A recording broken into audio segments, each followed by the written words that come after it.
Jadi walaupun ada statement hak hidup adalah hak azazi manusia, ya, tetapi rupanya pemberlakuan hukuman mati itu masih mendapat tempat di masyarakat.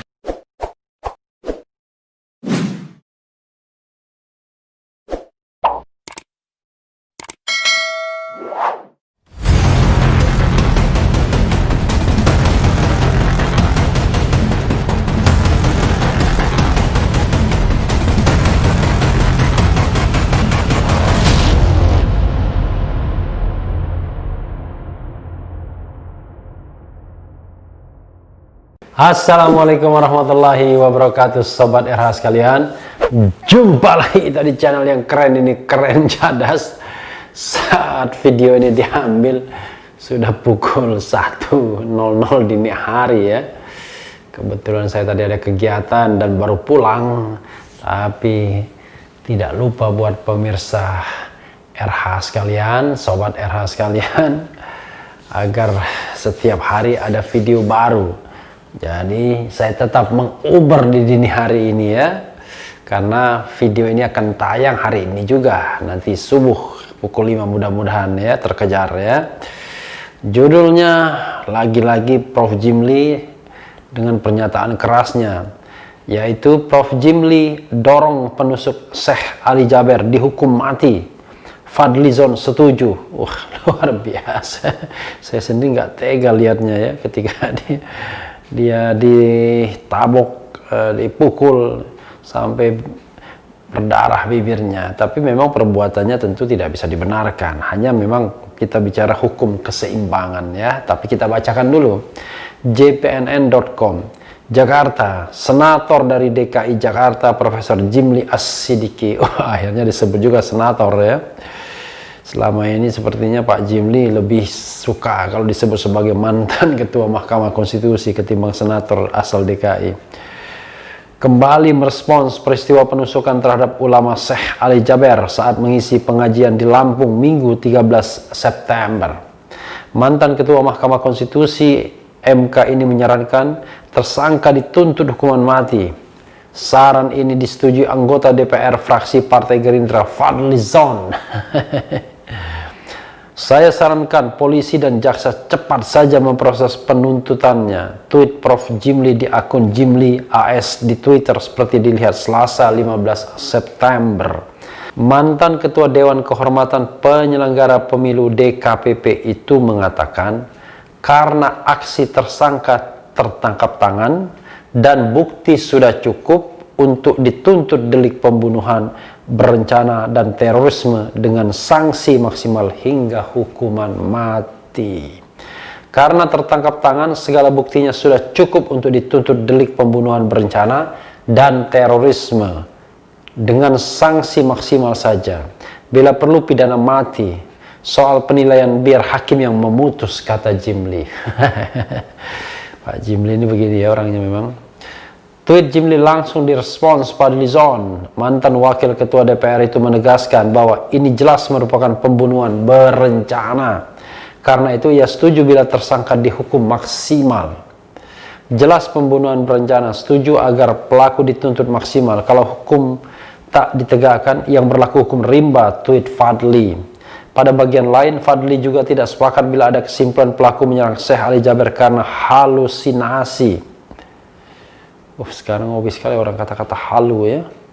Dia kembali menegaskan bahwa ini merupakan pembunuhan berencana. Karena itu, anak buah Prabowo Subianto di Partai Gerindra ini, anak buah, mendesak dicari dalang di balik aksi tersangka. Kok sudah ada kesimpulan karena halusinasi? Jelas pembunuhan berencana, harus dicari dalangnya, tweet Fadli. Syekh Ali Jaber ditusuk saat mengisi pengajian di salah satu masjid di Bandar Lampung Minggu 13 September. Tersangka akhirnya dilumpuhkan warga yang berada di lokasi. Saat ini, proses hukum masih berjalan. Syekh Ali Jaber harus mendapatkan beberapa jahitan di tangan. Aksi tersangka memicu kecaman dari sejumlah elemen masyarakat. Ya, sobat era sekalian. Memang pembunuhan berencana ataupun rencana pembunuhan terhadap Syekh Ali Jaber itu semacam teror bagi para ulama ya. Pertanyaannya ini Benar nggak? Yang melakukannya adalah orang stres, orang gila yang berhalusinasi. Ataukah ini pembunuhan memang betul-betul berencana dan menggunakan, ya katakanlah tangan anak ini, ya, tetapi ada mastermind-nya. Nah, kalau ada mastermind-nya, ya mastermind-nya yang harus ditemukan dan dihukum mati atau hukuman maksimal. Bukan yang melakukan atau eksekutor di lapangan yang notabene ya anak kecil yang barangkali tidak terlalu paham. Tapi ngomong begini nggak bisa juga, ya, karena menurut Ali Jaber cukup terlatih itu orang dan terbukti pisaunya bisa tertusuk separuhnya. Jadi mereka bertenaga, bukan mereka, dia, ya, jadi dia cukup bertenaga, ya. Tapi saudara sekalian, kalau kita bicara hukuman mati, pro dan kontra hukuman mati itu berlangsung lama. Di Indonesia hukuman mati pernah di-challenge sebagai sesuatu yang inkonstitusional. Itu sekitar tahun 2006-2007. Karena di konstitusi kita dikatakan bahwa hak hidup dan mempertahankan kehidupan adalah hak asasi manusia. Lalu hak hidup adalah hak asasi manusia yang tidak bisa dikurangi dalam kondisi apapun.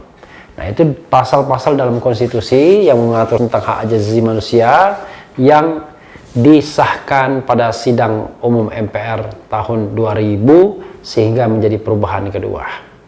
Tapi memang tidak mudah menerapkan hukuman mati, apalagi terhadap, ya katakanlah mereka yang melakukan ini, ya.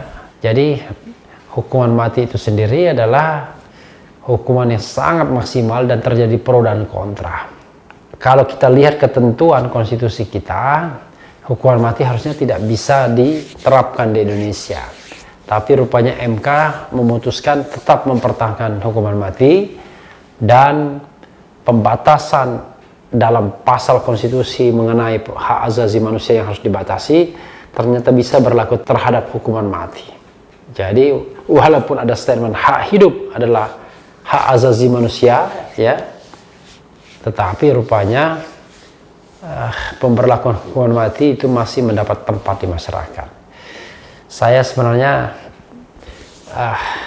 mungkin tweet Prof. Jimli atau Pak Jimli sedikit emosional, ya, karena apakah ia harus dilakukan tuntutan hukuman mati? Siapapun tidak dibenarkan untuk melakukan kejahatan atau tindakan kejahatan, tapi tentu tuntutan harus disesuaikan dengan tindakan yang dilakukan. Ya, tidak hanya akibat tentunya, tapi juga faktor-faktor lain. Seperti misalnya, ya orang itu siapa, dia lalu juga track recordnya seperti apa, apakah pernah melakukan tindak pidana sebelumnya atau tidak, dan lain sebagainya, dan lain sebagainya. Jadi sobat era sekalian, terasa agak badan pegel-pegel semua ini. Karena itu saya cukupkan di sini dulu pembahasan mengenai hukuman mati. Yang jelas memang MK masih mengakui hukuman mati, tapi Mahkamah Agung pernah membebaskan, ya, gembong narkoba dari hukuman mati ke hukuman berapa tahun, cuma 12 tahun, karena mengatakan hukuman mati bertentangan dengan konstitusi. Padahal MK mengatakan hukuman mati itu konstitusional. Jadi dalam kasus konkret MA mengatakan hukuman mati bertentangan dengan konstitusi, dalam kasus yang abstrak pengujian undang-undang MK mengatakan tidak bertentangan dengan konstitusi. Nah, ini conflicting antara dua lembaga ini, ya. Sehingga seharusnya MA tidak boleh membuat argumen konstitusional untuk menilai hukuman mati. Ya, cukup saja diterapkan, dikabulkan atau tidak. Atau misalnya kasasi, apakah kasasinya mau dikabulkan atau tidak. Tidak perlu menilai soal konstitusionalitas hukuman mati, karena itu adalah wilayah atau kewenangan MK, dan MK sudah menafsirkan ketentuan pasal konstitusi bahwa hukuman mati tetap bisa dilaksanakan, tetap bisa diadopsi. Perkara ada pengetatan itu soal lain. Jadi sobat era sekalian, kita termasuk negara-negara yang memang masih mempertahankan hukuman mati. Karena hukuman mati ini belum menjadi jus cogens. Jus cogens itu adalah norma dalam hukum internasional yang disepakati oleh bangsa-bangsa beradab sedunia. Churchill misalnya, penganiayaan. Tidak ada dunia ini yang kemudian menyatakan penganiayaan itu bukan tindak pidana. Tapi untuk penghapusan hukuman mati masih terjadi pro dan kontra. Belum ada tanda-tanda lagi pro dan kontra hukuman mati sampai kemudian hukuman ini diterapkan kepada orang dan orang tersebut menunggu eksekusi misalnya. Sobat era sekalian, itu saja karena saya kondisi badan juga tidak terlalu fit ya. Mudah-mudahan sehat, kita bertemu untuk video-video selanjutnya. Yang penting tetap di channel ini, karena di channel ini Anda akan dirayu, ditipu, dibaper, dicecar, diuber pula di jalur khusus. Karena channel ini adalah channel yang mengancam, memeras, dan membenci. Jangan lupa subscribe, like, comment, and share. Ciao.